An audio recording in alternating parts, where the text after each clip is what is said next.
सिंधु दीन बंधो जगतपते तप्त कांचन गौरांगी राधे वृंदावनेश्वरी वृषभानुसुते देवी प्रणमामि हरिप्रिये तवैवास्मि ना जीवामि त्वया विना इति विज्ञाय राधे त्वं नय मां चरणान्तिकं गुर्वे गौरचन्द्राय राधिकायै तदालये कृष्णाय कृष्णभक्ताय तद्भक्ताय नमो नमः। वाञ्छाकल्पतरुभ्यश्च कृपा सिन्धुभ्येव च पतितानां पावनेभ्यो वैष्णवेभ्यो नमो नमः।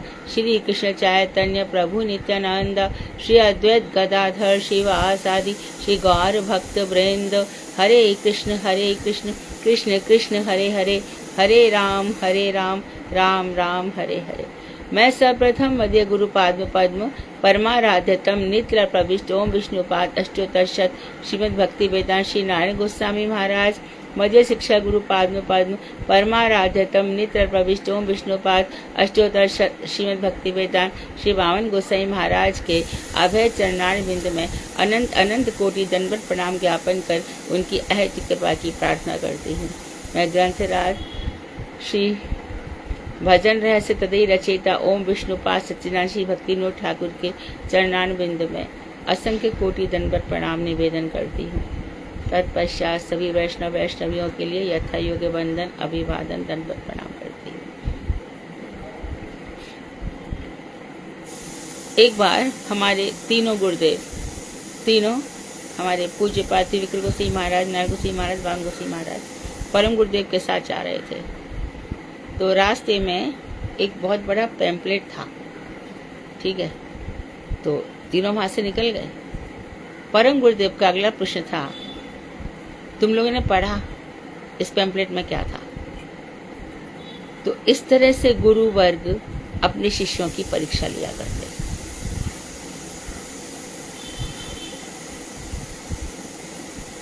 तो जब तक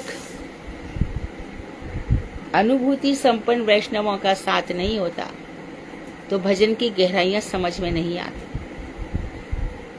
हम लोग देखते रहते हैं रोज ही, कितने वक्ता आते हैं, फिर पता चलता है कि बहुत छा गए थे और उसके बाद मालूम पड़ा कि उनका ऐसा चरित्र है, वैसा चरित्र है, ऐसा हो गया, फिर छोड़कर चले गए, फिर उनकी जगह फिर एक नया नाम आ जाता है। फिर एक हमारे प्रभुपाद जी ने कहा है कि पहले करे आचार फिर करे प्रचार। तो आचारवान पुरुषो वेद, भगवान श्री कृष्ण भी कहते हैं श्रीमद् भागवत के 11 स्कंद में कि जो पुरुष है, जो गुरु है, वो आचारवान होना चाहिए। आचारवान पुरुषो वेद, उसको ही जानना चाहिए। तो हमारे यहाँ आचार की वैष्णव कैसा होना चाहिए, इस बात पर बहुत विचार किया गया है। कनिष्ठ वैष्णव, मध्यम वैष्णव, उन्नत वैष्णव। अब हर किसी को वैष्णव मान करके हम लोग चलने लगे ना, कुछ असर नहीं होगा हमारे जीवन में। इधर उधर की पंचायत तो बहुत होगी, पर एक जो सुदृढ़ भक्ति है वो नहीं होगी ही नहीं। कहाँ पे क्या घटित हो रहा है, कौन क्या कह रहा है, अरे ऐसा। तो ऐसे लोग जो यहाँ वहाँ, उनको क्या कहा गया है, कल ही बताया गया था, व्यभिचारिणी बुद्धि। यहाँ वहाँ घूमते रहते हैं।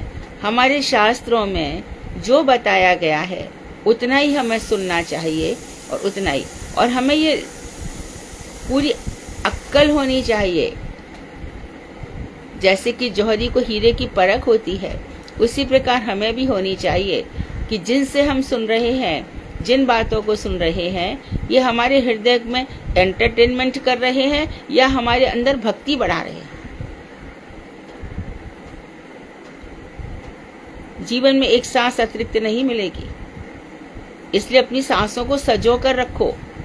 हर एक सांस का उपयोग करो कि मुझे इसको कहाँ लगाना है। तो भक्तिविनोद ठाकुर का जो ग्रंथ है अद्भुत है। भक्तिविनोद ठाकुर हमारे लिए इसलिए भी इम्पोर्टेंट बहुत अधिक है कि भक्ति की भागीरथी गंगा उन्होंने बहाई थी। मैंने शायद तुम लोगों को बताया या मैं किसी को बता रही थी कि जब सरस्वती प्रभुपाद के जीवन चरित्र में बहुत बातें आती हैं, तो हमने देखा था कि जन्म से ही उनके वक्षस्थल पर उपनयन जनेऊ का चिन्ह था। 12 तिलक थे बचपन से। और जब जगन्नाथ जी का रथ जा रहा था तो 6 महीने का बालक था, लेकिन रथ वहां पर रुक गया। 3 दिन तक रुका रहा। भक्तिविनोद ठाकुर जो जज की भूमिका में भी थे, अपने बच्चे को बड़े प्यार से गोद में ले आए और गोद में लाते थे। हमारे प्रभुपाद जी, हमारी राधा जी की नयनमणि मंजरी, उनको गोद में लाए और गोद में ला करके उन्होंने क्या किया, जगन्नाथ जी के चरणों में रख दिया। वहां से एक माला गिर पड़ी और वहीं से जो प्रसाद था उसी से उनका अन्नप्राशन कराया। उन भक्ति सिद्धांत उनको, मेरे विचार से वो 12 ही वर्ष के थे, 6वीं या 7वीं में ही पढ़ते थे, तभी उनको भक्ति सिद्धांत सरस्वती की उपाधि दे दी गई। कहीं पर वो एक कंस्ट्रक्शन कर रहे थे जहां भगवान का कूर्म अवतार निकला। भक्तिविनोद ठाकुर ने अपने बच्चे को दे दिया, तुम इसी में से पढ़, इन्हीं की पूजा करो। तो रोज वो दीपक जलाते थे। आज भी हम स्वर्ण सुखद कुंज में उस कोने को देखते हैं जहाँ पर प्रभुपाद जी रोज उनकी आरती करते थे। एक बार बिना भोग लगाए आम खा लिया या कुछ, तो भक्तिविनोद ठाकुर बिना भोग लगाए कैसे खा लिया। तो ऐसे आश्रमवान पुरुषों का जीवन हम देखें। वही भक्ति सिद्धांत सरस्वती ठाकुर जब वृंदावन से गए तो उन्होंने क्या कहा, मुझे वृंदावन में एक साधु नहीं मिला।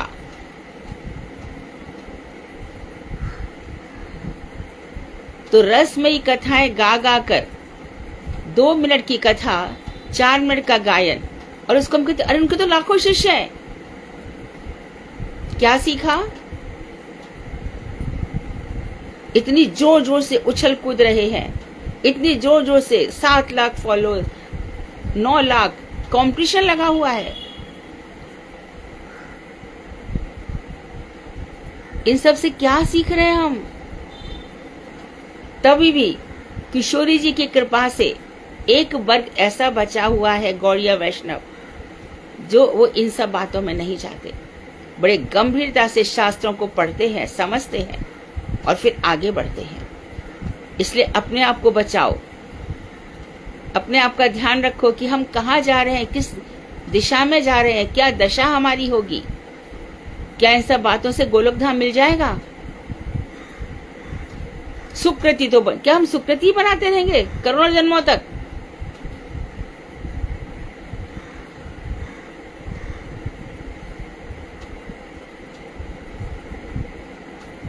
यही मथुरा वृंदावन में पहले कोई जानता नहीं था कि एग खाना भी क्या होता है। और अभी मथुरा में देखा जाए, वृंदावन तो मैंने नहीं देखा, मथुरा में लाइन से देखा, मांस बिक रहा है और राधे राधे हो रही है। इसलिए उन्हीं भक्तों के मुख से राधे राधे का असर होगा जिन्होंने राधा जी के चरणों का आस्वादन किया है। परसों तरसों भी मैं बता रही थी, राधा वेदों की अत्यधिक गोपनीय वस्तु है, परम धन है राधा। गौर किशोर बाबा जी महाराज, कोथाए गो राधे राधे, कानू मन मोहिनी राधे राधे, वृंदावन विलासिनी राधे राधे। तो जिस तरह से उनका विरह थी, आरती थी, उत्कंठा थी, जिस तरह से हमारे रूपनाथ गोस्वामी ने, तो उनको फॉलो करेंगे ना। किसके फॉलो के लिए जीवन है हमारा? साल 2 साल 3 साल नाम चमकता और मिट जाता है, क्योंकि हृदय से आचार नहीं है। बाण गोसाई महाराज ने उन लोगों का त्याग करने को कहा है। मुखस्थ और बमन, या वहां से इधर कुछ चीजें ले आते हैं, सुनाते हैं, क्योंकि जो अनुभूति संपन्न वक्ता है उनका ध्यान इस बात पर रहता है कि जिस तरह से हमारे परंपरा चली आई है उन्हीं बातों को सुनाया जाए। इसलिए ध्यान से सब लोग, भक्तिविनोद ठाकुर ने जो कुछ लिखा है, बहुत अधिक हमारा सौभाग्य उदित हुआ है कि हम ऐसे महान ग्रंथ को पढ़ रहे हैं। इसका एक एक अक्षर जैसे कि समुद्र में अनेकों रत्न होते हैं, उसी प्रकार इस भजन रहस्य में अनेकों रत्न भरे पड़े हैं। इन रत्नों की माला बननी चाहिए। कैसी? विचारों की। मैंने हर एक जन जो जैसा भी जानता है अपने लिए एक डायरी लिखे कि मुझे प्रथम याम में से जे बातें याद रखनी है, द्वितीय याम में से ये बातें याद रखनी है। अरे यहाँ से हमने ये सीख लिया, वहां से ये कर लिया, वहां से ये कर लिया, और फिर कितने सालों से हम इस लाइन में खाली हाथ ही रह गए ना। इसलिए ध्यान से विवेचना करो, रिसर्च करो अपने आप की, अपने रियलाइजेशन में जाओ, सेल्फ एनालिसिस करो, आत्म विश्लेषण करो, हम कहाँ हैं और क्या सीख रहे हैं। आज सुबह की क्लास में हमने कम से कम 7-8 प्रश्न पूछे, 1 या 2 उत्तर आए मुश्किल से।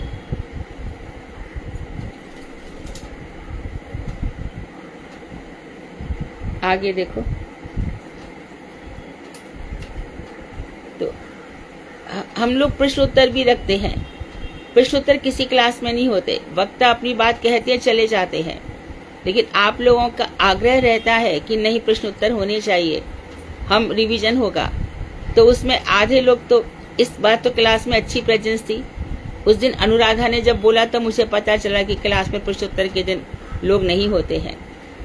सुनो ना, समझो ना, और अपनी कमी देखो कि हम, यदि मेरे साथ कोई होगा और वो मुझसे आगे बढ़ेगा तो मुझे जरूर लगेगा कि मैं भी तो उसी गुरु की या उसी गुरु परंपरा में हूं, मैं क्यों पीछे रहूं।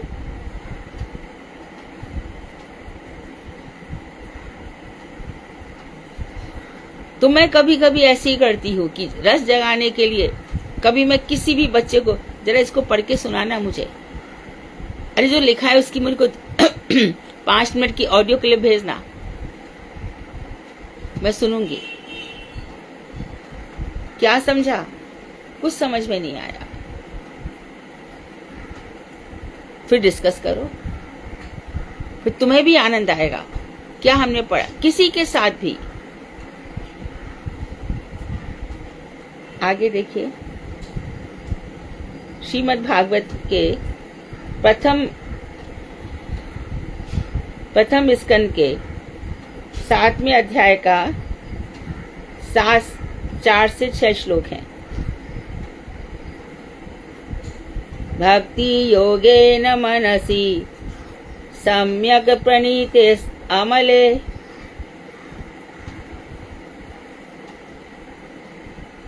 अपश्य यत् पुरुषं पूर्णं मायां च तदपाश्रयाम्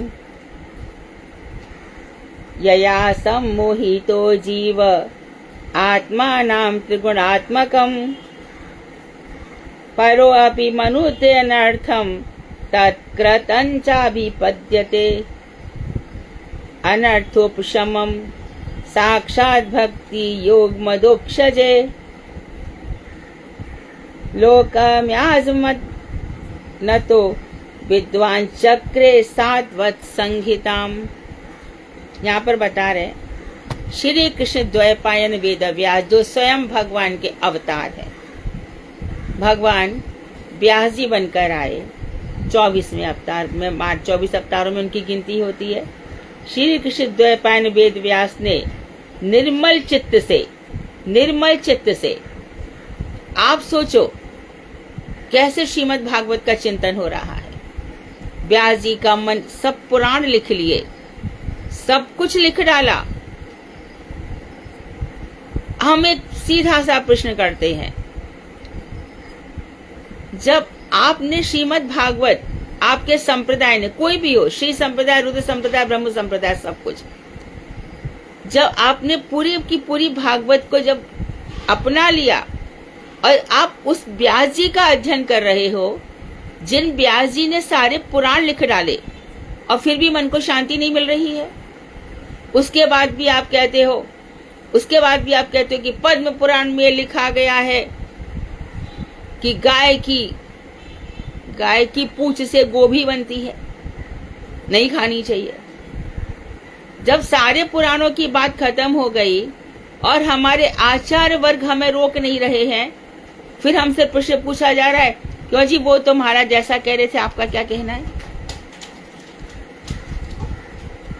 व्यास जी का चित्त क्षुब्ध हो गया था सारे पुराणों को लिखने के बाद। फिर पुराणों में कहा गया है कि प्रयाग में स्नान करने से कोटि कोटि दशाश्वमेध यज्ञ, अरब अरब राष्ट्र यज्ञों का फल मिलता है। और हमारे यहाँ पे कहते हैं, वैष्णवों की चरण रज को मस्तक पर अभिषिक्त कर लो, आपको कुछ नहीं करना है। तो किसकी बात सुने? हमें तो पता है ना कि व्यास जी का मन क्षुब्ध था, नारद जी आए उनको समझाने के लिए। तो हम श्रीमद् भागवत में क्यों नहीं लगे रहते? क्यों पुराणों में ध्यान जाता है हमारा? पुराणों में लिखा है कि यदि आपने बैगन खाया तो बैगन का बीज 27 दिनों तक पेट में रहता है, इसी बीच में आपकी मृत्यु होगी तो आपको नरक जाना पड़ेगा। कहाँ लिखा है? किसी पुराण में लिखा है। हमें तो महाप्रभु बैगन भाजा बड़े प्रेम से खाते थे। तो यहाँ जे लिखा है वहां वो लिखा है, उस सब के लिए समय नहीं है। यहाँ पर व्यास जी हैं जिनका चित्त मलिन था, क्षुब्ध था, पुराण लिखे थे, महाभारत लिखा था, सब कुछ तो लिखा था, फिर चित्त प्रसन्न क्यों नहीं था? तो श्रीमद् भागवत लिखने के बाद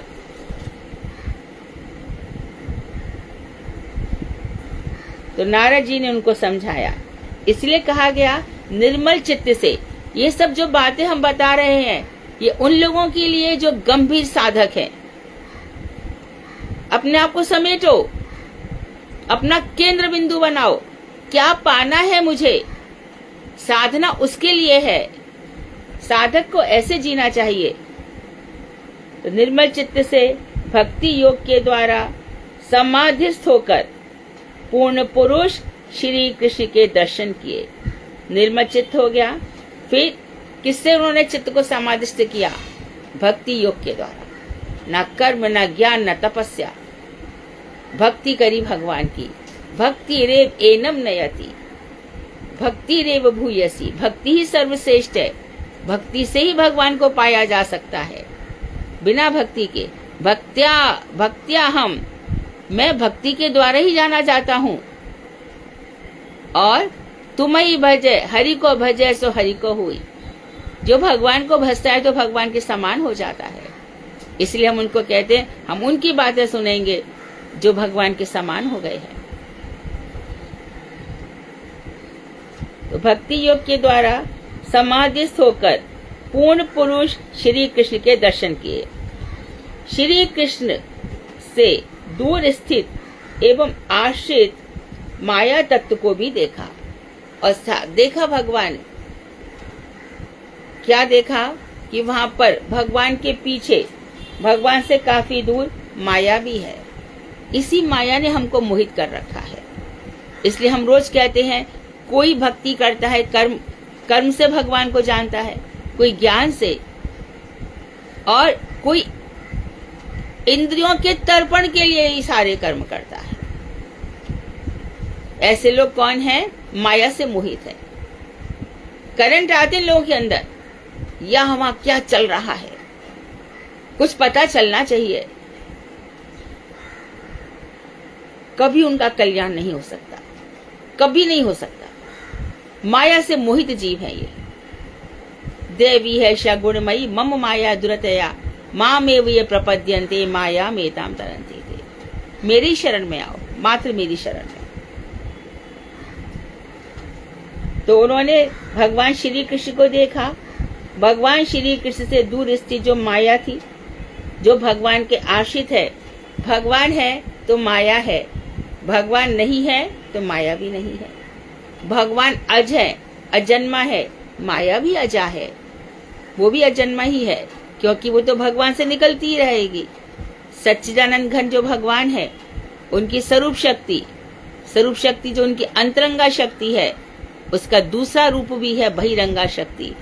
हम बहिरंगा शक्ति के चक्कर में ना पड़े। हम वृद्ध भागवतामृतम पढ़ते हैं, जहाँ पर कामाख्या देवी ने गोप कुमार को मंत्र दिया और मंत्र की शक्ति ने उनको सीधा बैकुंठ में भी पहुंचा दिया। बैकुंठ में भी जब उनको माधुरी का दर्शन नहीं हुआ तो वृंदावन आए। ब्रह्मा जी ने उनको बैकुंठ भेजा। नारद जी ने कहा नहीं, इसको नीचे भेजो भौम ब्रज में, वहां मदन मोहन श्याम सुंदर के दर्शन करेगा। तो हमारे जीवन में इतनी सुंदर सुंदर चीजें आती हैं, कहाँ एकदम ऊपर और कहाँ एकदम नीचे, सब बराबर कर देंगे। कैसी बुद्धि हमारी।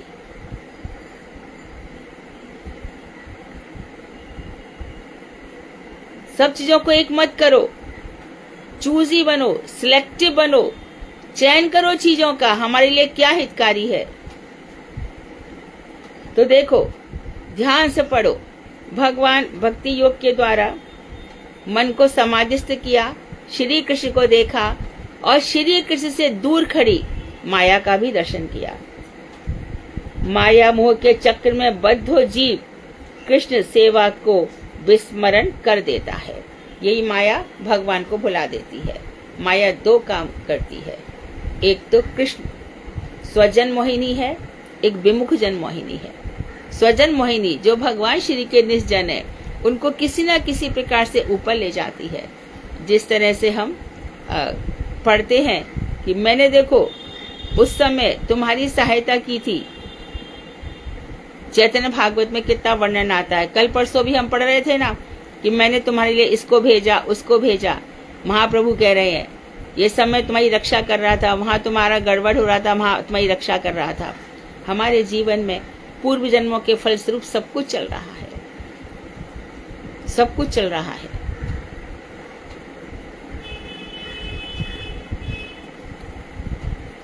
मैं एक बात इसी प्रसंग में कहती हूँ कि एमए संस्कृत से कर लिया, पिताजी ने पढ़ाने से मना कर दिया कि मैं आगे नहीं पढ़ाऊंगा और तुम्हारा विवाह कर देंगे, अब बस तुमको और कुछ नहीं करना है। तो मेरी जो फ्रेंड्स थी वो पीएचडी कर रही थी, मेरी 3 फ्रेंड पीएचडी कर रही थी। तो मुझे भी, क्योंकि मैं तो फर्स्ट आई थी और मैं यूनिवर्सिटी टॉपर थी, तो मुझे लग रहा था मैं क्यों नहीं पढ़ूं, लेकिन पिताजी ने साफ मना कर दिया। तो मैं दिन भर रोती ही रहती थी। और मैं सबसे ज़्यादा किसके पास रोती थी? सबसे ज़्यादा किसके पास रोती थी? भगवान शंकर के पास। दिन रात रोती थी, मेरा जीवन ऐसे ही जाएगा, मैं ऐसी करूँ। कोई संभावना ही नहीं थी। पिताजी का हृदय बदल ही नहीं रहा था। एक दिन हमारे खंडेवा समाज में बच्चों का टैलेंट शो करते ना, उसका कोई कंपटीशन था।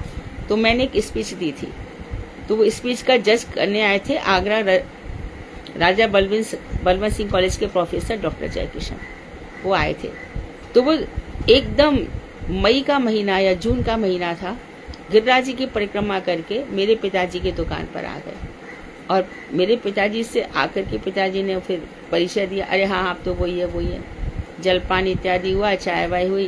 तो ऐसे उन्होंने पूछ लिया कि आपकी जो बेटी बड़ा अच्छा भाषण बोलती है, क्या कर रही है वो? तो पिताजी ने कहा एमए तो मैंने उसको करा दिया और द्वारकाधीश मंदिर में भेज देता हूँ, साहित्य से आचार्य कर रही है, मंदिर हमारे घर पास में ही है। बोले और कुछ? बोले और कुछ तो नहीं कर रही। बोले मैं उससे मिलना चाहता हूँ।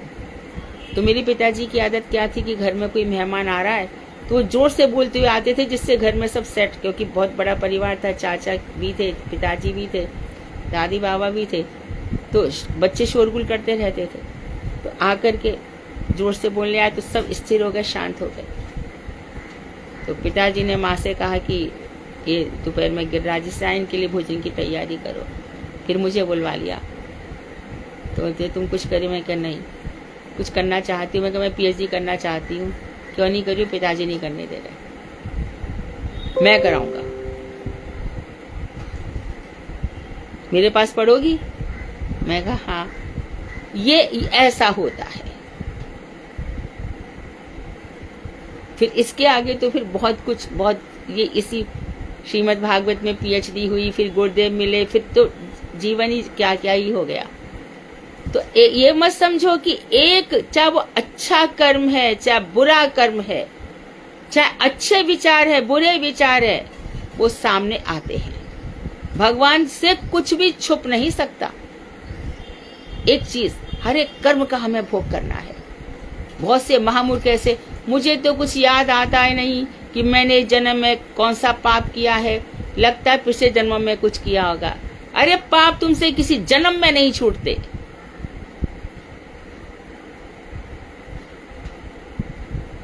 इसलिए अपने आप को संभालो। बहुत जीवन महत्वपूर्ण है। दोबारा 84 लाख में चला गया तो क्या होगा? हर एक चीज में देखो कृष्ण मुझे देख रहे हैं। मेरी हर क्रिया से कृष्ण प्रसन्न होने चाहिए। यही शास्त्रों का निचोड़ है। भगवान श्री कृष्ण की प्रसन्नता के लिए हमारे हर कार्य होने चाहिए। माया मोह के चक्र में बद्धो जीव कृष्ण सेवा को विस्मृत कर देता है। किसमें लग जाता है? मुझे सुख मिलना चाहिए। अच्छा, सुख मिल गया तेरे को, अब सुख क्या है कि दूसरों को दुखी होना चाहिए। ये कैसे सुखी रह रहा है? इसके पास तो कुछ भी नहीं है, मूर्ख कहीं का। सबका जीवन भगवान चलाते हैं और फिर सुखी हो गए तो हमने घर बनवाया शानदार। अरे हमारी टूटी फूटी झोपड़ी में आओ ना, उठा के दो तमाचा खींच के। फिर दिखाना चाहता है, प्रदर्शन करना चाहता है, यहां वहां से कैसे कैसे पैसा इकट्ठा करके, यहाँ का मार के वहां का मार के। एक तूने महल बना लिया तो दूसरों के लिए बनाया क्या? वो भी बनाओ तो किसके लिए बनाओ? हरि गुरु वैष्णवों की सेवा होनी चाहिए। नहीं तो वही महल क्या बन जाता है? सिर दर्द हो जाता है। इन सब चीजों को समझो। तो जीव कृष्ण सेवा को विस्मरण कर देता है तथा अनर्थग्रस्त होने लगता है और उसके जीवन में कृष्ण की विस्मृति के कारण बहुत से अपराध और अनर्थ होने लगते हैं।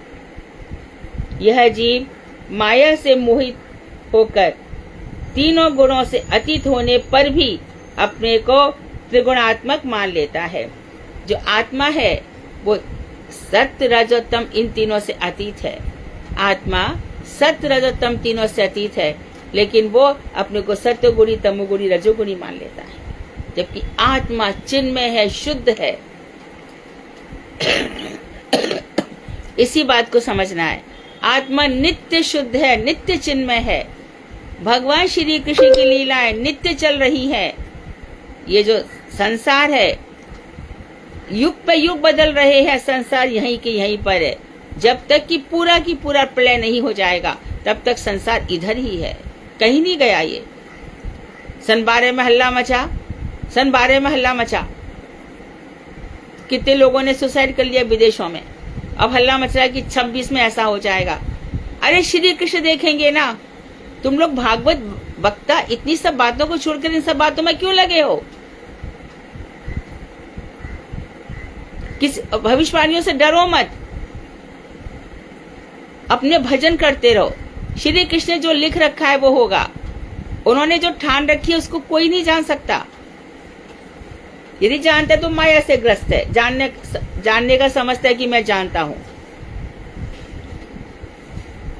तो इन तीनों गुणों से, आत्मा हमारी तीनों गुणों से अतीत है, फिर भी वो अपने आप को त्रिगुणात्मक मान लेता है तथा स्थूल देह में मैं और देह संबंधी वस्तुओं में मेरेपन का अभिमान कर लेता है। मैं और मेरा ऐसे ही मर जाता है।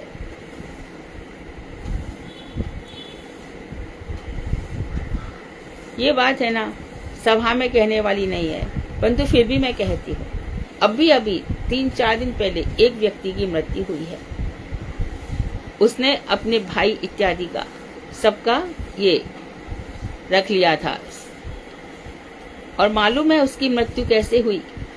मल निकला खून, जो सबसे बुरी मृत्यु मानी जाती है।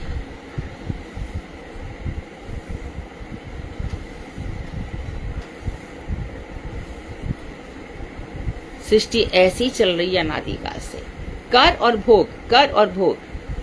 इसलिए लोभ लालच ये सब हमारे भक्त तो रखते ही नहीं है, इसलिए बार बार कहने की जरूरत भी नहीं है। कृष्ण भक्ति योग से ही चित्कण जीव का उद्धार होता है। तो कृष्ण की भक्ति योग से हम कौन है? चित्कण है। पहले हमने बहुत जब आया कि जीव भगवान चित्त स्वरूप है, चित्त पुंज है, हम चित्तकण हैं, परम चेतन वस्तु है। चेतना कब आती है? जब कृष्ण की भक्ति होती है। किंतु भागवत जी में व्यास जी खुद कह रहे हैं, भगवान कह रहे हैं, संसार के लोग इन बातों को जानते नहीं है, सुनते भी है, मानते नहीं है। यहाँ से सुना, यहाँ से निकल गया, हरे कृष्णा। यह समझकर श्री व्यास जी ने भक्ति योग से भागवत को प्रकाश किया। तो पहले खुद भक्ति में लगे, चित्त को समाधिस्थ किया, उसके बाद फिर श्रीमद् भागवत आया और भागवत के अंत में बोल भी दिया, नाम संकीर्तनम यस्य समस्त पाप प्रणाशनम।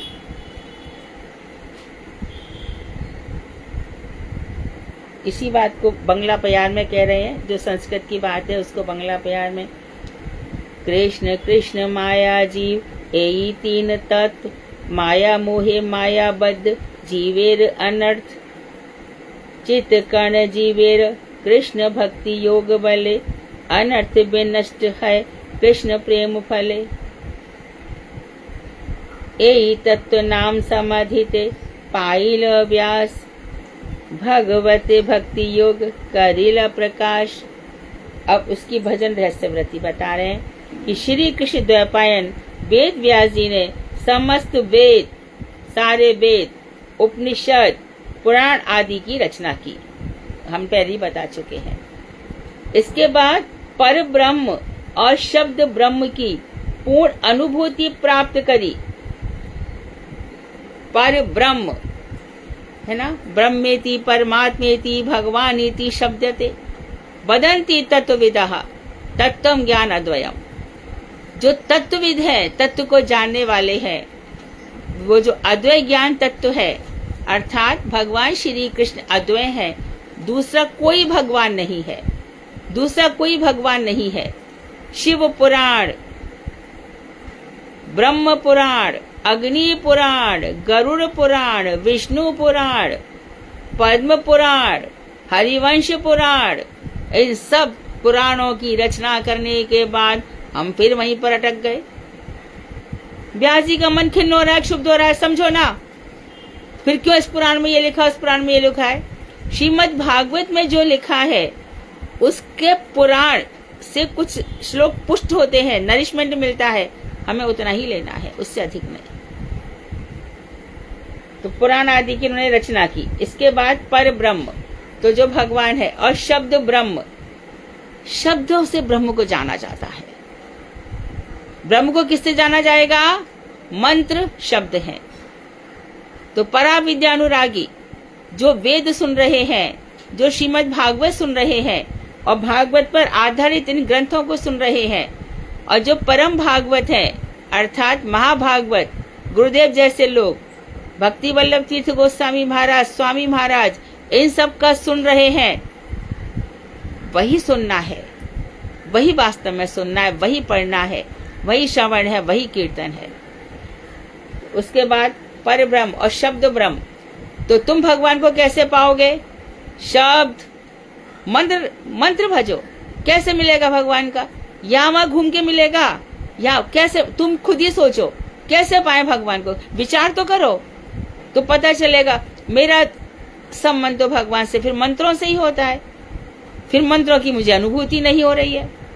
मैं इतना करती हूँ, मेरे हृदय में अनुभूति कहाँ से होगी? ये तो साफ लिख रहे हैं ना, साफ बता भी रहे हैं। शब्द ब्रह्म की पूर्ण अनुभूति प्राप्त कर लेता है, पर वे असंतुष्ट रहे तथा अपने अंदर कुछ कमी की अनुभूति कर रहे थे। कौन? व्यास जी। रचना कर दी, पर ब्रह्म शब्द ब्रह्म की भी अनुभूति हो गई, फिर भी असंतुष्ट रह रहे हैं और अपने अंदर कुछ कमी महसूस कर रहे हैं। इस विषय में श्री नारद जी ने जिज्ञासा की, ऐसा क्यों खिन्न हो रहे हो, क्या बात है व्यास जी, इतने असंतुष्ट क्यों हो? तो उन्होंने बताया कि अपने श्री कृष्ण की उन माधुर्यमयी लीलाओं तथा आपने उन श्री कृष्ण की माधुर्यमयी लीलाओं तथा निर्मल यश का गुणगान नहीं किया। आप भगवान की लीलाओं का कीर्तन कीजिए। आपने भगवान श्री कृष्ण की माधुरमयी लीलाओं का वर्णन नहीं किया। आपने बहुत सारे पुराण लिखे, महाभारत लिखा, लेकिन आपने कहीं बताया कि श्री कृष्ण दधी चोरी करते हैं? आपने बताया कि पूर्ण ब्रह्म सनातन यशोदा के यहाँ पर जन्म लेकर खूब मधुर मधुर लीलाएं करते हैं? आपने किसी पुराण में बताया भगवान श्री कृष्ण बंशी बजाते हैं? आपने बताया गोपियां कैसे अपना तद्गत प्राण हो गई थी? भगवान ने किस तरह से यमुना पुलिन में विहार किया? आपने बताया कि मथुरा चले आए गोकुल को छोड़ करके, विरह में कातर गोपियों ने गोपी गीत गाया। आपने बताया कैसा वेणु गीत है। आपने बताया उद्धव जी आए, तब गोपियों ने भगवान श्री कृष्ण की ज्ञान की और उद्धव जी के ज्ञान की, जो भगवान ने संदेश भेजा था कि पूर्ण ब्रह्म सर्वत्र विराजमान है, तुम वैसा ही समझो। किस तरह से गोपियों ने इस ज्ञान की गुदड़ी के एक एक टुकड़े को खंड खंड कर डाला, आपने ये सब बताया। आपने बताया कि किस तरह से दामोदर लीला में उन पूर्ण ब्रह्म सनातन को मैया यशोदा ने बांध दिया था, कैसे भगवान ने महारास किया। ये महारास 6 महीने तक चला और कहीं कहीं पर वर्णन है कि 1 कल्प तक चला। आपने ये सब बताया। आपने भगवान श्री कृष्ण ने किस तरह से असुरों को मारा और असुरों को मारते मारते भी भगवान ने पौगंड लीलाएं की, मैया ने उनको हाउ ब्लाउ से डराया। आपने बताया। आपने श्री कृष्ण की कोई माधुर लीला का वर्णन नहीं किया, इसीलिए आपका चित्त क्षुब्ध है। भगवान श्री कृष्ण की माधुरमय लीलाओं का गुणगान कीजिए। आप बताइए गोपी गीत क्या है, वेणु गीत क्या है, पूर्वराग क्या है, भ्रमर गीत क्या है, चिरहरण लीला क्या है, और बताइए कि किस तरह से गोपियों को रिझाने के लिए भगवान श्री कृष्ण ने गोवर्धन धारण किया और कालिय मर्दन किया। आपने ये सब तो बताया ही नहीं, इसलिए आपका चित्त क्षुब्ध हो रहा है। तो आप इन सब लीलाओं का कीर्तन कीजिए और उसी से आपका चित्त प्रसन्न होगा। ये सब हमें भी बताया जा रहा है, व्यास जी के थ्रू से हमें बताया जा रहा है। क्या इस तरह से भगवान के नामों का संकट कीर्तन कीजिए, उनकी लीलाओं का ध्यान कीजिए। आप गोपी गीत गाइए, आप वेणु गीत गाइए, भ्रमर गीत गाइए। श्रीमद् भागवत में महाराज अमरीश की कथाओं को पढ़िए, श्रीमद् भागवत में ध्रुव की कथाएं पढ़िए, सती की कथाएं पढ़िए, यदुवंश के संघार की कथाएं पढ़िए, कैसे श्री कृष्ण विरक्त हैं। वहां नव योगीश्वर संवाद पढ़िए, राजा नाभि का चरित्र पढ़िए, जड़ भरत का चरित्र पढ़िए, आग्निद का चरित्र पढ़िए, चित्रकेतु का चित्र पढ़िए, कैसे शंकर जी के साथ गए, पार्वती ने शाप दिया, चित्रकेतु की सामर्थ्य थी उल्टा शाप देने की, लेकिन चुपचाप चले आए। जब शाप के बदले शाप नहीं दिया जाता तो बड़ा भारी काम होता है। यदि किसी ने आपके साथ अपमान किया, आपके साथ छल कपट चतुराई की और आप चुप लगा गए, मैं 1-2 साल की तो नहीं कह सकती, लेकिन 30 साल वो व्यक्ति बचेगा नहीं। इतना आसान नहीं है वैष्णवों का अपमान करना, इतना आसान नहीं उनके साथ छल चातुरी करना। पर आप चुप लगा के देखो, मुंह तो ऐसा खुलेगा कि वो तो एक बोला तो मैं 100 सुना दूं। फिर बस तुम्हारा काम कृष्ण का, मैं क्या करूं? तुमने कर लिया सब अपना काम, मेरा काम खत्म, मैं तो बच गया। अच्छा, तो मुझे बहुत कुछ करना पड़ता। इससे भगवान ने कहा मौन रहो, जवाब मत दो, चुपचाप सुन के ले लो। गीता में भी कहा मेरा भक्त यथा मान अपमान हो, मान और अपमान में एक समान बना रहता है, उसके चित्त में कोई क्षोभ नहीं होता। श्री नारद जी की कृपा से व्यास जी ने भक्ति योग के द्वारा निर्मल चित्त से समाधिस्थ होकर भगवान की समस्त लीलाओं का दर्शन किया।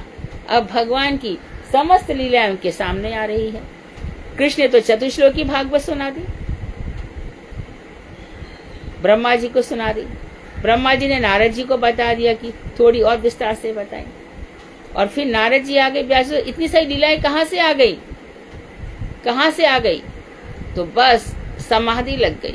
और भक्ति योग से वंशीधारी भगवान श्याम सुंदर, चित्तहारी वंशीधारी, त्रिभुवन ललित ललाम, त्रिभंगी मुद्रा में उनके सामने खड़े हो गए। आकर के उनकी जो प्राणेश्वरी श्री किशोरी जी आ गई, गोपियां आ गई, ललिता जी आ गई, विशाखा जी आ गई, रंग देवी आ गई, सुदेवी आ गई, चित्रा आ गई, चंपक लता आ गई, ललिता विशाखा आ गई। सब सामने खड़ी है। और उसके बाद जब रोमांच हो रहा है, षड्मासी की मूर्छा भवेत, श्री राधा जी का वर्णन होगा। सुखदेव जी को 6 महीने की मूर्छा हो जाएगी, इसलिए राधा तत्व को छुपाते हुए, लेकिन शब्द शब्द में कृष्ण है और उस हर शब्द के अर्थ में श्री राधा जी है। ऐसा सुंदर वर्णन करके परमहंसों की संहिता भागवत का उन्होंने, जो श्रीमद् भागवत को अपने जीवन का सर्वाधार मान लेते हैं, उनको कुछ और नहीं करना पड़ता। यमराज भी कहते हैं जहाँ पर श्रीमद् भागवत है वहां पर मेरा कोई व्यक्ति उधर जा नहीं सकता है। ये तो बहुत दूर की बात है। भगवान बताओ तो सही, पूरे विश्व साहित्य में हम लोगों ने संस्कृत में MA में साहित्याचार के 3 वर्षों में कितने सारे ग्रंथ पढ़े।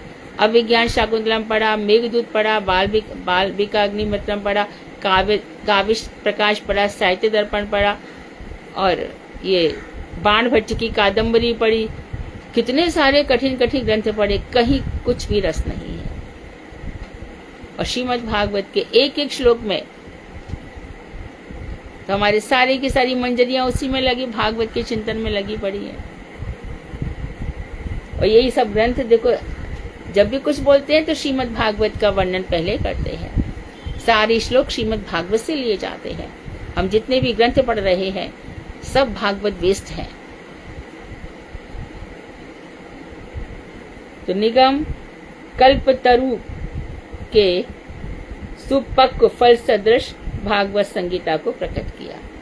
निगम कल्पतरु, निगम जो शास्त्र हैं, आगम शास्त्र, निगम शास्त्र, वेद, पुराण, उपनिषद, उनमें जो फल है, नीचे कितनी सारी मिट्टी, ऊपर वृक्ष उगाया, वृक्ष के अंदर फिर जो आम आ गया ना, जिसमें गुठली है ना छिलका है, ऐसा आम है, अजीब अद्भुत विचित्र, रसी रस है। निगम कल्पतरुर्गलितम फलम शुकमुखा दम्रत द्रव संयुतम पिबत भागवतम रसमालयम मुहु रहो रसिका भूवि भावुका। हे रसिको, हे भावुको, बार बार इस भागवत का पान करो, बार बार पान करो।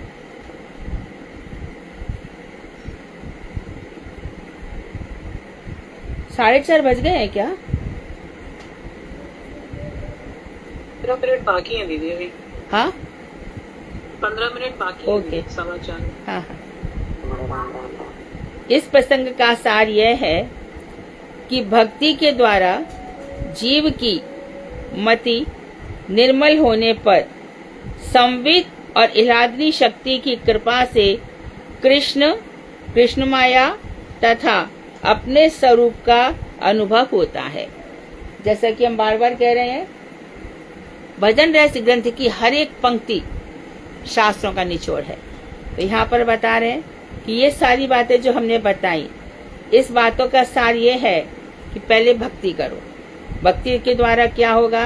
हे जीव, तुम्हारी मति पहले शुद्ध होगी, एकदम शुद्ध हो जाएगी। मतलब क्या? संसार का प्रपंच छूट जाएगा। उत्तम, मध्यम, कनिष्ठ वैष्णव समझ में आने लगेंगे, चित्त में अनुभूतियां होने लगेंगी, मति निर्मल होगी। उसके बाद संवित और इलादनी शक्ति। संवित शक्ति का अर्थ क्या है? संधिनी, संवित, इलादनी। संधिनी का अर्थ क्या है? सत्ता। संवित चेतनता, ज्ञान, और इलादनी ज्ञान और इलादनी। सत्ता तो जीव तेरी हमेशा ही है, तू कभी नहीं मरेगा जीव, खाली शरीरों का भूख करेगा।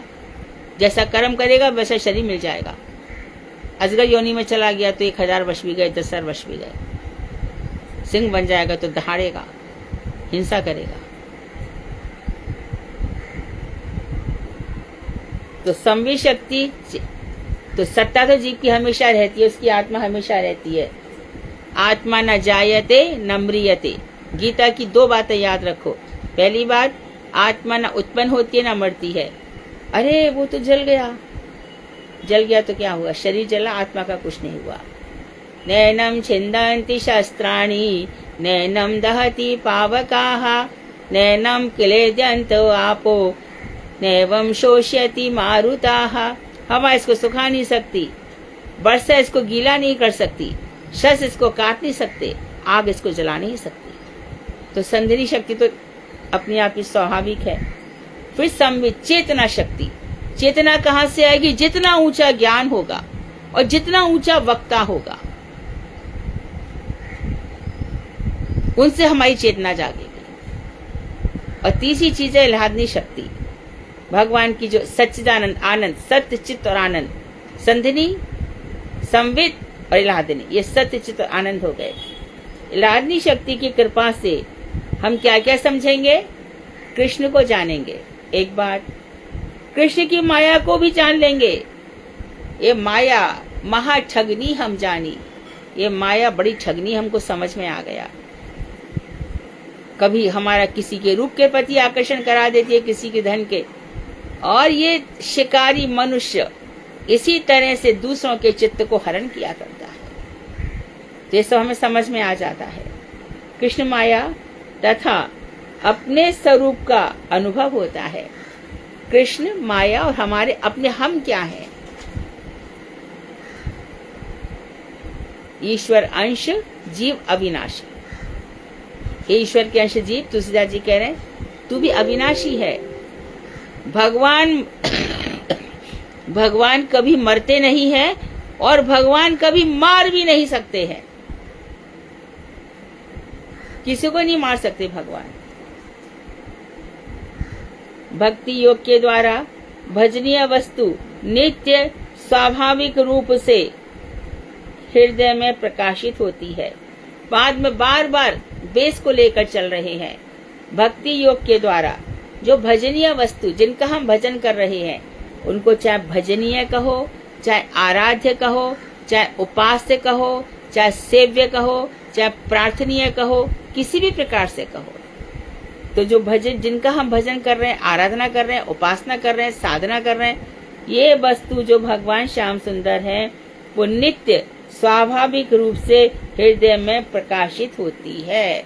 फिर भगवान श्री कृष्ण, और जब हृदय में आ गए तो सारा की सारा कचरा सब निकल गया है ना, माया मोह सब निकल गया, काम क्रोध मद लोभ मोह हिंसा सब निकल गई, ईर्ष्या तू ना गई मेरे मन से, विद्वान मत्सर प्रिया। विद्वानों के अंदर ये 6 चीजें नहीं होती, लेकिन ईर्ष्या बहुत होती है। विद्वान मत्सर प्रिय होते, अरे उनकी क्या है, हमारी कथा सुनो, वहां पर ये सब बेकार है, कुछ नहीं है उधर, ऐसा विद्वानों में होता है। लेकिन श्रीमद् भागवत यहीं पर उन्होंने पॉइंट पकड़ा, यहीं पर पॉइंट पकड़ा, और क्या बोला श्रीमद् भागवत में? इसका श्रीमद् भागवत में अधिकार किसका है? निर्मत सराणाम, जिनके अंदर मत्सर नहीं है वही श्रीमद् भागवत समझेंगे। जो मत्सरता से रहित हैं उनको श्रीमद् भागवत समझ में आएगा, तो उनके हृदय में भागवत प्रकाशित हो जाएगी। कर्म तथा ज्ञान द्वारा परिचालित मुमुक्षुजन पूर्ण नित्य चेतन वस्तु की अनुभूति से वंचित रह जाते हैं, और जो सोचते हैं कि हम कर्म को पालेंगे, यहाँ स्वाहा स्वाहा कर लेंगे, वहाँ कुछ कहीं पे दान कर देंगे, कुछ नहीं होता है सबसे। दान और सेवा में अंतर है। ये मत समझ लेना कि मंदिर में दान नहीं करना है। मंदिर में भगवान रहते हैं। मठ मंदिर क्या है? ये हमारे लिए इसलिए बनाए गए हैं कि वहां पर जाकर हमें कहीं और मिलता नहीं है कि हरि गुरु वैष्णवों की सेवा कैसे करें। तो मठ मंदिरों में जाकर हम भगवान की, हरि गुरु वैष्णवों की सेवा कर सकते हैं। अभी संक्रांत आएगी, 14 चीज मत जाएंगी यहाँ वहाँ, कुछ मत करो, कुछ भी मत करो, मंदिर में जाकर के जो कुछ करना है कर दो। हमारे तो यही संक्रांति है। सूर्य एक राशि से दूसरी राशि में संक्रमण करेंगे तो दान करो, ये बताया गया है स्मृति शास्त्रों में। हमारा दान क्या है? मठ मंदिर, जहाँ पर भगवान श्री कृष्ण की बड़ी प्रेम से सेवा होती है, जहाँ पर हमारे गुरु वर्ग को प्रसाद खिलाया जाता है, वहीं पर हम सेवा करेंगे। तो कर्म तथा ज्ञान द्वारा परिचालित मुमुक्षु जो मोक्ष चाहते हैं और बुभुक्षु जो भोग चाहते हैं, ऐसे लोगों को पूर्ण और नित्य चेतन वस्तु की, जो भगवान पूर्ण है, ओम पूर्णमदः पूर्णमिदं पूर्णात् पूर्णमुदच्यते पूर्णस्य पूर्णमादाय पूर्णमेव अवशिष्यते। भगवान जो पूर्ण है और उनकी हम जो भगवान के वंशज हैं, वो मानो जगत पिता परमात्मा जो कुछ भी है, हम उनके अंश हैं, तो हम भी वैसे ही जैसे वो है। जितना हम उनको समझेंगे हम वैसे ही हो जाएंगे।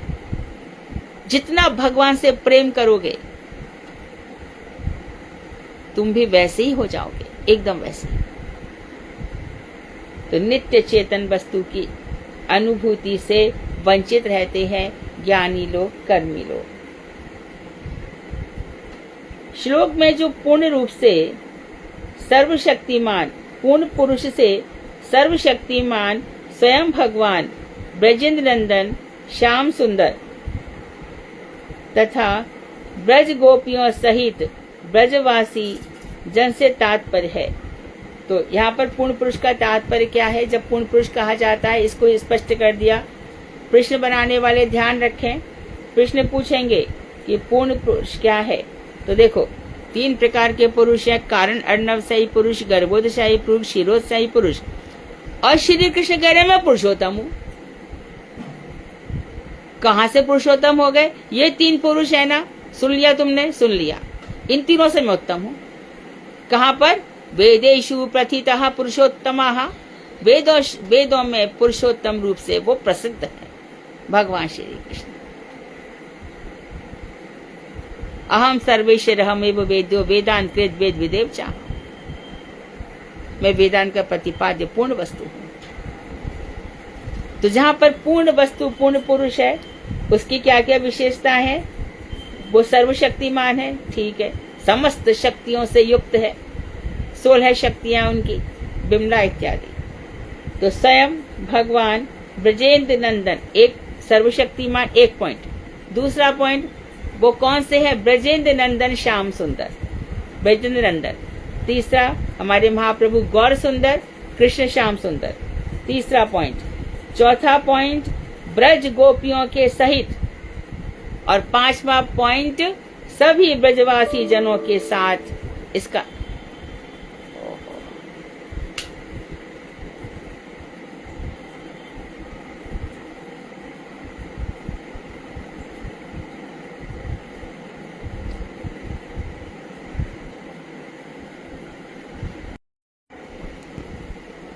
नेट का प्रॉब्लम हो गया।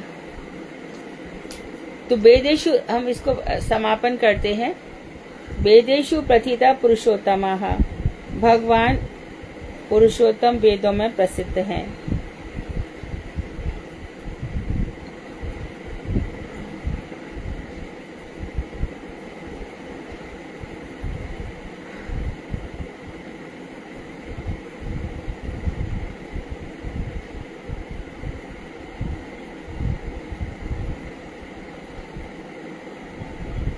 तो यहाँ पर हम संपूर्ण करते हैं। कल से हम पढ़ेंगे श्री व्यास देव जी ने भक्ति योग द्वारा। तो आगे बहुत चीजें बताएंगे जो हमें याद कर लेनी चाहिए, ठीक है। वांछा कल्पतरुभ्यश्च कृपा सिन्धुभ्येव च पतितानां पावनेभ्यो वैष्णवेभ्यो नमो नमः।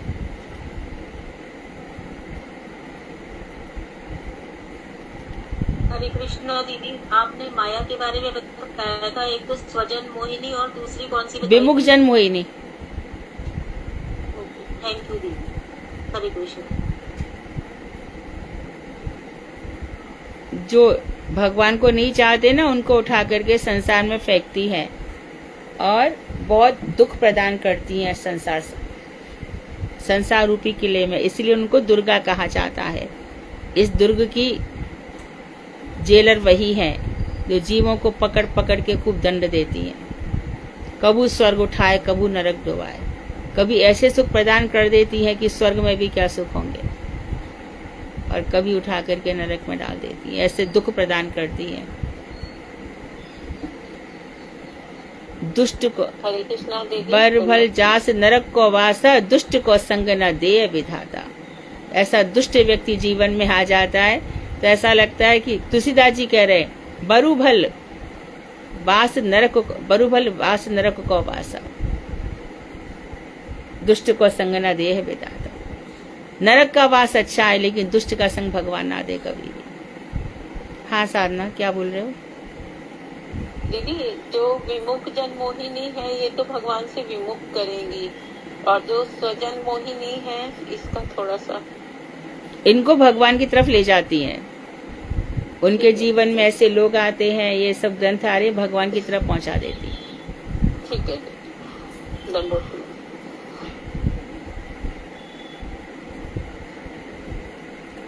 प्रश्न ही कोई हो तो चैतन्य भागवत।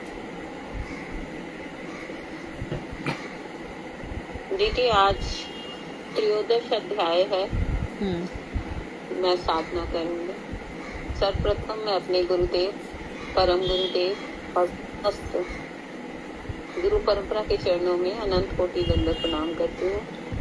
दीदी आपके चरणों में मेरा अनंत अनंत कोटि दंडवत प्रणाम ज्ञापन हो। श्री श्री चैतन्य भागवत ग्रंथ के चरणों में दंडवत प्रणाम करती हूँ और श्री श्री वृंदावन दास ठाकुर जी के चरणों में मेरा अनंत कोटि दंडवत प्रणाम। त्रयोदश अध्याय है और इसमें दीदी हम चगाई मधाई पर कृपा के विषय में पढ़ेंगे। जो मैंने लिखा है दीदी इसमें 6 साढ़े 6 पेज हैं, तो 3 पेज मैं आज कर लूंगी और 3 कल कर लूंगी दीदी। श्री श्री वृंदावन दास ठाकुर ने सर्वप्रथम श्री गौर सुंदर तथा सर्व सेव्य कलेवर अर्थात स्वयं प्रकाश तत्व श्रीमन नित्यानंद प्रभु की जय की है। श्रीमन नित्यानंद सभी कारणों के कारण हैं। कारणोदशाई महाविष्णु, सर्वभूतांतर्यामी गर्भोदोक्षाई विष्णु एवं व्यष्टि विष्णु अनिरुद्ध, ये सभी उन्हीं से प्रकटित हुए। तो व्यष्टि विष्णु का अर्थ हो गया इंडिविजुअली जो सबके हृदय में रहते हैं, और कारण अर्णवशाही विष्णु जिनसे गर्भोशाही विष्णु निकले हैं, वो गर्भोशाही विष्णु परमात्मा है जिनसे समस्त विश्व परिचालित हो रहा है। और व्यष्टि इंडिविजुअल जो हम सबके हृदय में अंतर्यामी रूप से विराजमान है, इनको क्षीरोदशाही विष्णु कहते हैं। गौर सुंदर भक्तों के साथ मिलकर आनंद में विभोर रहते थे, लेकिन सब लोग उनका अपने अधिकार के अनुसार ही दर्शन करते थे, इसीलिए वे अधोक्षज हैं। एक दिन अधोक्षज मतलब उनको अधोक्षज क्यों कहा गया बताइए? साधना पढ़ रहे हैं दीदी, इंद्रियों से परे हैं, जो सब अपने अपने अधिकार के अनुसार उनको समझ सकते ये तो आपने बोल ही रहे हैं। मैंने कहा अधोक्षज किस लिए कहते हैं? तो भगवान जो है वो समस्त सबकी इंद्रियों से भगवान नहीं दिखाई दे सकते, सबकी इंद्रियों से, पर ये नहीं कह सकते कि यहाँ पे स्पष्ट किया है कि किसी को दिखाई नहीं देते। बहुत सुंदर बताया चैतन्य भागवत में कि अधोक्षज वस्तु क्या सूरदास को दिखाई नहीं दी? यदि हम कह दें कि इंद्रियों से, क्या मीरा को दिखाई नहीं दी? किसको दिखाई नहीं दिए? तो इंद्रियों से परे अप्राकृत वस्तु नहीं, प्राकृत गोचर, लेकिन अपने अपने अधिकार से सबको दर्शन होते हैं। ये यहाँ पर बताया गया, ध्यान रखना आगे से हमेशा के लिए। अधोक्षज वस्तु का अर्थ ये है कि अब बिल्कुल नहीं दिखेंगे ऐसा नहीं है, अपने अपने अधिकार से भगवान के दर्शन होते हैं। ध्रुव भी तो उस समय साधारण मनुष्य थे, प्रहलाद भी तो मनुष्य थे, प्रहलाद भी तो वही ओम नमो भगवते वासुदेवाय या ओम उग्रम वीरम ये मंत्र जपते थे, तो उसके लिए आ गए ना भगवान। और सूरदास को तो आज तो हरि रंगम रंगा, ऐसे कितने ही वर्णन हमारे पास आते हैं। ये कृष्ण भी आगे पढ़िए।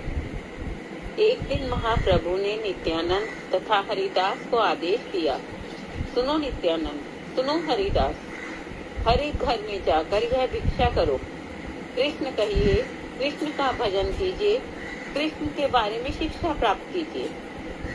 और ये इसका प्यार है तुम्हारे पास? प्यार है? कहे कृष्ण ले, कृष्ण ले, कृष्ण नाम।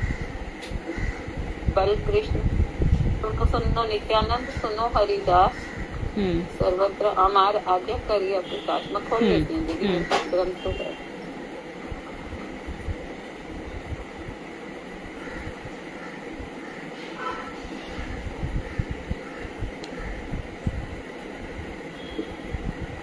ये है दीदी, प्रति घरे घरे किया कर यही भिक्षा, बल कृष्ण भज कृष्ण कर कृष्ण शिक्षा। सुन सुन नित्यानंद सुन हरिदास सर्वत्र आमार आज्ञा कर हा प्रकाश। हाँ, ये प्रश्न बनाना, ये चैलेंज सब याद कर लो। जब वहाँ पर कथाएं होती हैं तो सभी लोग 4 नाम बोलते हैं। ये वाली लाइन फिर से बोलो। बल बोलो कृष्ण, लो कृष्ण, करो कृष्ण शिक्षा। सुन सुन नित्यानंद सुन हरिदास सर्वत्र आमार आज्ञा कर है प्रकाश। प्रति घरे घरे दिया कर ए भिक्षा। बल कृष्ण भज कृष्ण कर कृष्ण शिक्षा। बल कृष्ण भज कृष्ण कर कृष्ण शिक्षा। बल भज और कर, कहे कि करे? कर दीजिए, कर। बल भज कर कृष्ण, जी। बल भज कर, बल भज और कर। और आगे? अब इहा बई आर ना बलीबा बलाई। नहीं, इसी लाइन को फिर से बोलो। प्रति घरे घरे दिया कर ए भिक्षा। बल कृष्ण भज कृष्ण कर कृष्ण शिक्षा। हाँ, तो मैं यही बोल रही थी। तो पहले बल भज है, फिर भज कृष्ण है। बल कृष्ण भज कृष्ण कर कृष्ण शिक्षा। हाँ जी। पहले है भज कृष्ण, फिर दूसरा है बल कृष्ण, और तीसरा है, पहला बल कृष्ण है। पहले बोलो कृष्ण, पहले बोलो है। हाँ जी। बल कृष्ण, फिर है भज कृष्ण। बल कृष्ण भज कृष्ण, सब मन में याद कर रहे हैं ना? बल कृष्ण भज कृष्ण कहे कृष्ण शिक्षा। और सबको एक दूसरे को कृष्ण की बातें कहो जी। पहले बोलो, फिर भजो, फिर कहो। बल कृष्ण भज कृष्ण कहे कृष्ण शिक्षा। इसके अतिरिक्त कुछ भी मत कहना, सुनना, और दिन के अंत में मुझे समाचार देना। जो इसे ग्रहण नहीं करेंगे उन सबको मैं हाथ में चक्र लेकर काट डालूंगा। गौर सुंदर की आज्ञा शिरोधार्य करके दोनों उसी क्षण। क्या कहा उन्होंने? जो इसको क्या नहीं करेंगे, जो इसे ग्रहण नहीं करेंगे, मैं उनके हाथ काट डालूंगा। हाँ जी, उन सबको मैं हाथ में चक्र लेकर काट डालूंगा।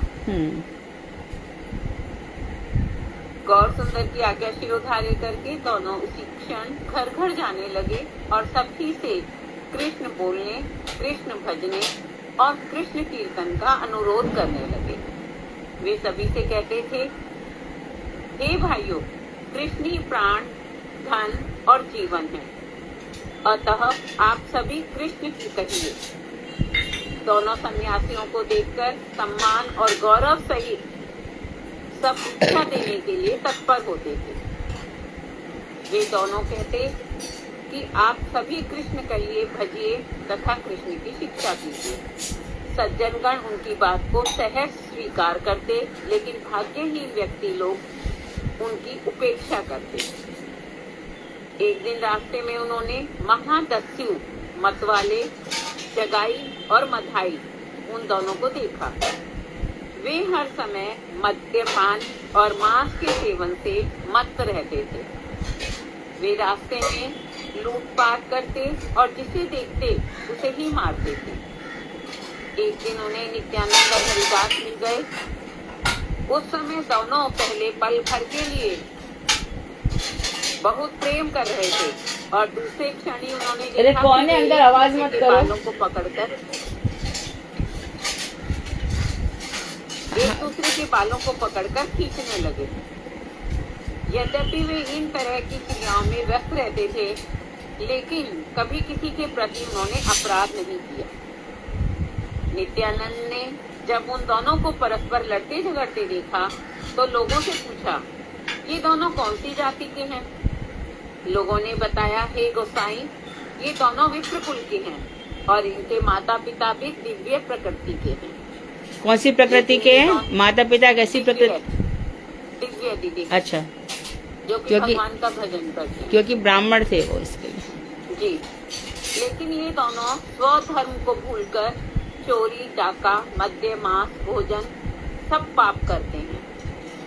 करुण हृदय नित्यानंद यह सब सुनकर दोनों के उद्धार के विषय में सोचने लगे। पातकी का उद्धार करने के लिए ही प्रभु ने अवतार ग्रहण किया है। ऐसे पातकी उन्हें और कहाँ मिलेंगे। आत्मगोपन पूर्वक प्रभु अपना प्रकाश कर रहे हैं, इसीलिए लोग उनका प्रभाव नहीं देख पाते हैं और उनका उपहास करते हैं। यदि इन दोनों पर प्रभु ने अनुग्रह किया तब सारा संसार रचिता आवाज मत करो। तब सारा संसार उनके प्रभाव को देख सकेगा। तभी मैं नित्यानंद उनका दास कहलाऊंगा। जो लोग अभी इन दोनों की छाया का स्पर्श करके गंगा स्नान किया करते हैं, वे सभी यदि इन दोनों को देखकर स्वयं को गंगा स्नान किया हुआ जैसा पवित्र मानने लगेंगे, तभी मेरा नाम सार्थक होगा। ऐसा सोचकर नित्यानंद प्रभु हरिदास से बोले, इन दोनों की दुर्गति देखो। ये ब्राह्मण होकर भी कैसा दुष्ट व्यवहार करते रहते हैं। यमघर में भी इन दोनों का निस्तार नहीं होगा। कुछ ऐसा करो कि संसार देखे। उनका अभिप्राय सुनकर हरिदास बोले, सुनिए महाशय, आपकी जो इच्छा है वही प्रभु की भी इच्छा है। यह सुनकर नित्यानंद ने हंसते हुए कहा, प्रभु का आदेश इन दोनों मद्यपों के समीप कहना चाहिए कि सभी कृष्ण भजन करें।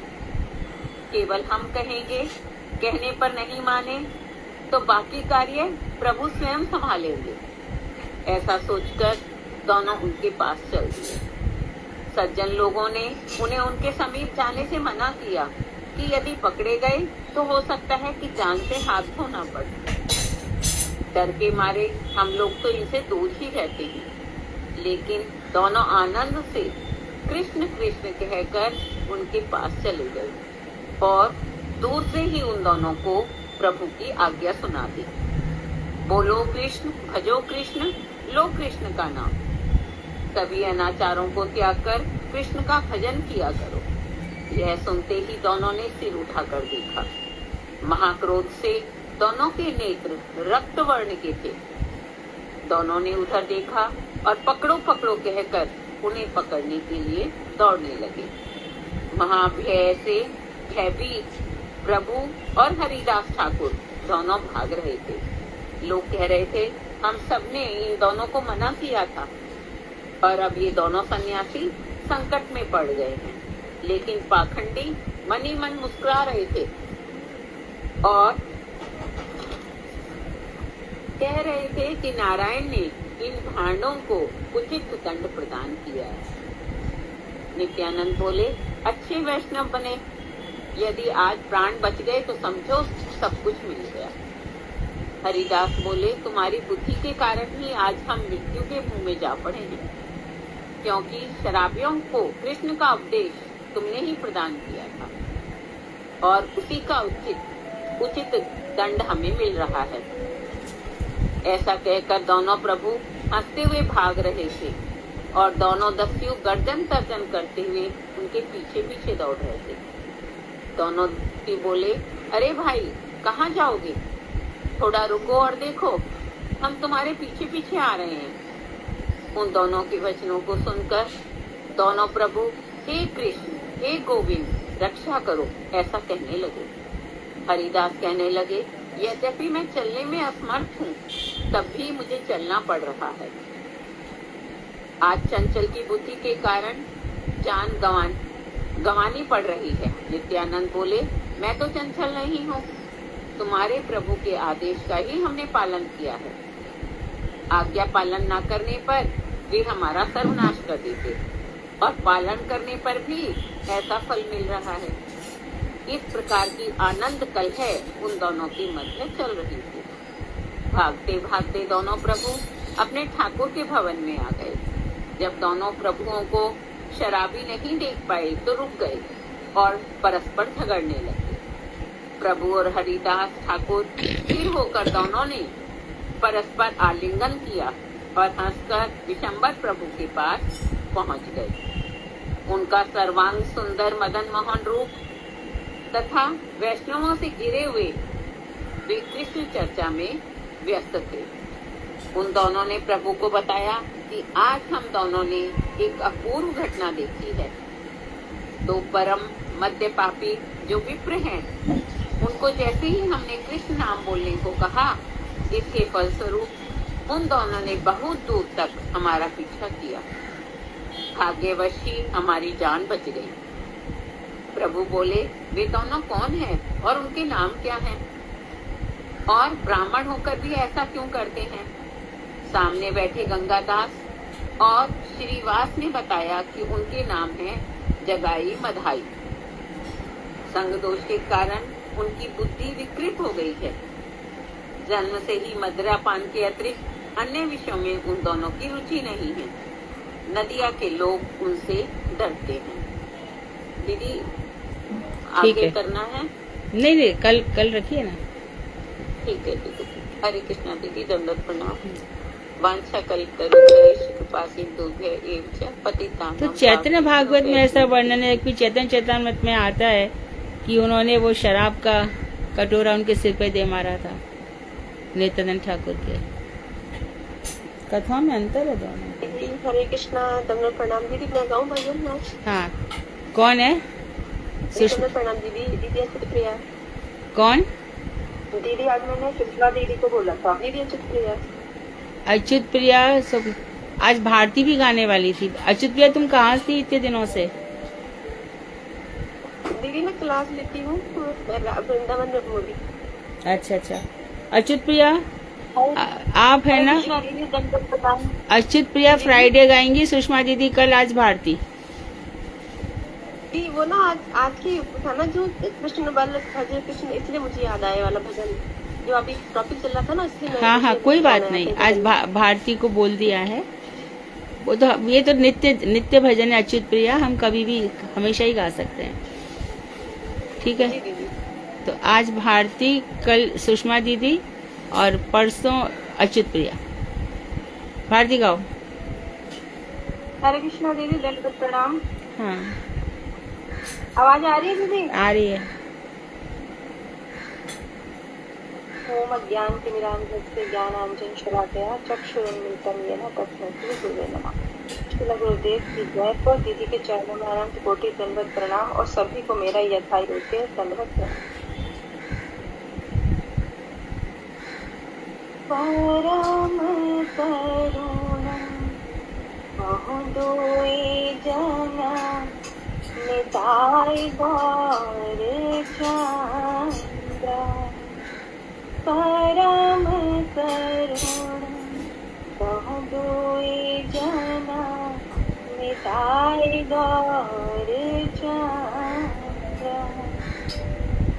सब अवतार सारे शिरोमणि, सब अवतार सारे शिरोमणि, केवल आनंद कांत, केवल आनंद कांत। परम करुणा बहु दुई जना निताई गौर चंद्रा। भज भज भाई चैतन्य निताई, सुदृढ़ विश्वास करी। विषय छाड़िया सिर से मजिया, विषय छाड़िया सिर से मजिया, मुखे बोलो हरि हरि, मुखे बोलो हरि हरि। परम करुणा बहु दुई जना निताई गौर चंद्रा। देखो रे भाई त्रिभुवने नाई, मनो दयाल दाता। पशु पाखी झूरे पाषाण विदरे, पशु पाखी झूरे पाषाण विदरे, सुनिया रे गुण गाथा, सुनिया रे गुण गाथा। परम करुणा बहु दुई जना, निताई गौर चंद्र। संसारे मधिया रहिले पलिया, से पदे नहीं अपन करम बुझाए समान, अपन करम बुझाए समान। कहे लोचन दास, कहे लोचन दास। परम करुणा बहु दुई जना, निताई गौर चंद्र। परम करुणा बहु दुई जना, निताई गौर चंद्र। जय निताई जय गौर, जय निताई जय गौर, जय निताई जय गौर, जय निताई जय गौर। हरे कृष्ण हरे कृष्ण, कृष्ण कृष्ण हरे हरे, हरे राम राम राम हरे हरे। निताई गौर हरि बोल, हरि बोल, हरि बोल, हरि बोल। निताई गौर प्रेमानंद हरि हरि हरि बोल। बहुत सुंदर। तो निताई और गौरांग दोनों के चरणों की वंदना करी। भारती, इस पद का पूरा अर्थ है तुम्हारे पास?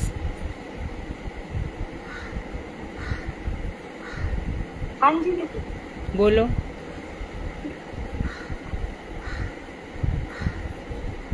यहाँ कह रहे हैं, अहो श्री गौर चंद्र एवं श्री नित्यानंद प्रभु दोनों ही परम करुण हैं। ये समस्त अवतारों के बीच शिरोमणि एवं आनंद के भंडार हैं। अरे भाई, दृढ़ विश्वास के साथ तुम श्री चैतन्य महाप्रभु एवं श्री नित्यानंद प्रभु का भजन करो तथा विषयों को त्याग कर इन दोनों के प्रेम रस में डूबकर सर्वदा हरि हरि बोलते रहो। देखो भाई, इन तीनों लोकों में ऐसा दयालु और दूसरा कोई नहीं है, जिनका गुणगान सुनकर पशु पक्षियों का हृदय भी द्रवित हो जाता है। श्री लोचन दास जी कहते हैं, मैं तो सांसारिक विषयों में ही रमा रहा। ऐसे दयालु श्री गौर नित्यानंद के चरण कमलों में मेरी प्रीति नहीं हुई, अतः मेरे दुष्कर्मों के कारण ही यम के दूत मुझे दुख भोग करा रहे हैं। हरे कृष्ण दीदी। बहुत सुंदर। तो अच्छा पद हम चाहते हैं कि इसी तरह से बंगला पद हो, क्योंकि बंगला सभी प्यार महाजनों द्वारा लिखे गए हैं, तो इनकी अनुभूतियाँ होती हैं जिससे हमारी हृदय भी अनुभूति प्राप्त कर सकता है। तो कल सुषमा दीदी और परसों अच्युत प्रिया गाएंगे। विनीता, इसी तरह से सब लोग विनीता को कांटेक्ट कर सकते हैं। सुधा ने उनका नाम डाल दिया है और आप लोग प्रैक्टिस करो धीरे धीरे सुन सुनकर। इसी से ही हमारे महाजन भागवत जन प्रसन्न होते हैं। ऐसी तो प्रयास करिए।